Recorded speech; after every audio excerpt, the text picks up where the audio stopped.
Jandy, kailangan nating mag-usap.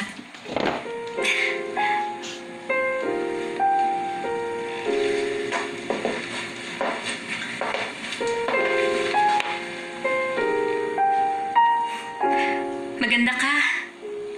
Hindi ko alam maganda pala ang uniform ng maid. Jaekyung, Alam ko, mahirap yun sabihin sa akin. Alam ko naman ang iyong family situation. Hindi yun mahirap na intindihin. Sorry na. Pero, ang akala ko friend mo ko. Hindi lang fiancé ni Junpyo. Mas mabuti siguro kung noon pa natin ito na pag-usapan. Sorry talaga. Pero sana maintindihan mo. Oo naman. Pero, Jandy, may sasabihin lang ako sa'yo. Hindi ko i-give up si Junpyo. Instead, magiging mas mabait pa ako sa kanya. Gagawin ko ang lahat para wala akong pagsisihan sa huli. Yun lang. Ang gusto kong sabihin sa'yo. I have to go.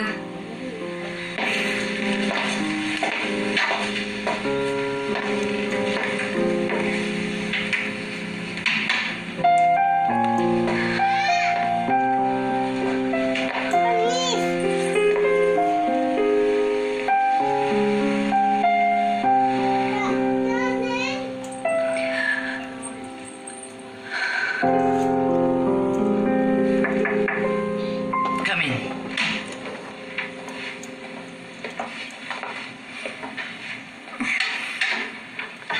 Jaekyung. Sana maunawaan mo ang lahat. Hindi ko alam na nagbalik ang matanda. I'm so sorry. Kasalanan niya ang lahat ng ito. Okay lang. Nothing to worry about. Mabuti naman kung ganon. Yan ang dahilan kung bakit gustong-gusto kita. Hayaan mo. Palalayasin ko rito si Janty ngayon din. Huwag kang gagawin yan.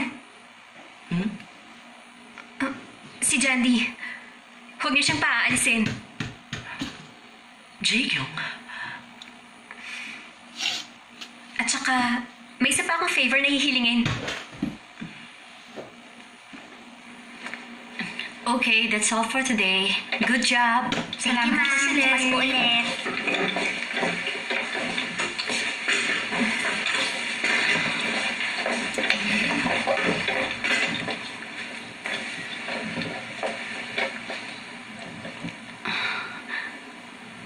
Gea, meron ka bang gustong sabihin sa akin? Wala naman. Yun, Jay. Bakit ka nakipag-break up sa boyfriend mo?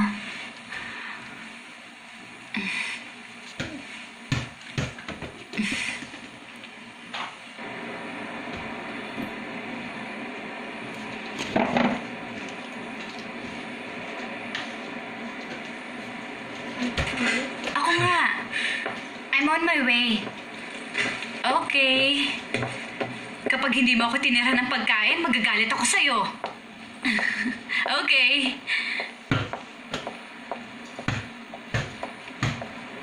Ate, sali ka sa bahay.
Kamusta?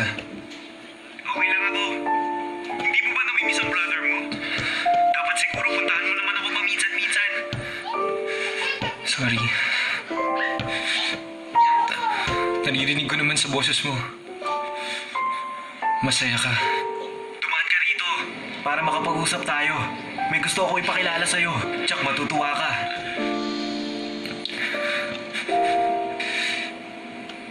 May papakilala ka sa akin. Sigurado akong magugulat ka. Matutuwa ka. Maniwala ka sa akin.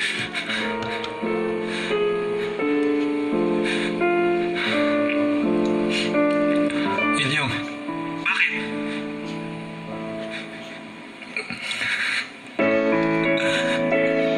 ikaw ba?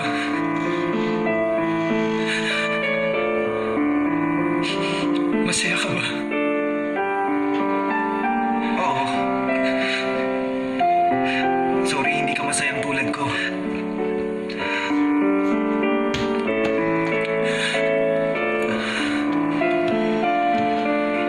Yijong. Yijong.